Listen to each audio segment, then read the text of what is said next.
Boss ने बड़ा झटका दिया भोजपुरी के चोरों को। जी हाँ दोस्तों, बता दूं कि पवन सिंह का कमरिया पतरे पतरे गाने का पोस्टर आउट हो चुका है। जी हाँ दोस्तों, आप लोग स्क्रीन पर देख रहे हैं, पोस्टर से ही कितने की जो कि हिचकिचाहट बंद हो गई होगी। जी हाँ दोस्तों, बता दूं कि यह गाने का इंतजार पूरा बिहार कर रहा था, क्योंकि इस गाने में पवन सिंह के साथ शिल्पी राज का आवाज सुनने को मिलेगा।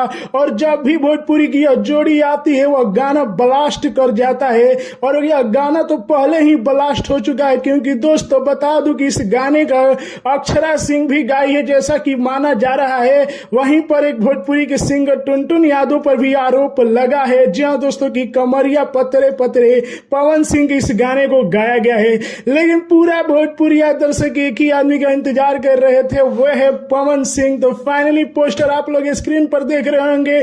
गाने में पवन सिंह शिल्पी राज की आवाज सुनने को मिलेगा, लिखे है रोशन सिंह विश्वास, और गाने में म्यूजिक जो कि प्रियांशु सिंह का होगा। और यह गाना आ रहा है गणनायक फिल्म यूट्यूब चैनल से। कल टीजर देखने को मिलेगा और संडे यानी कि इतवार को फुल वीडियो देखने को मिलेगा। तो आप लोगों को पोस्टर पसंद आए हो तो लाइक कीजिए, शेयर कीजिए और दिखा दीजिए विरोधियों को कि ब्लास्ट अब होगा, बड़ा विवाद होगा भोजपुरी में। जय हिंद।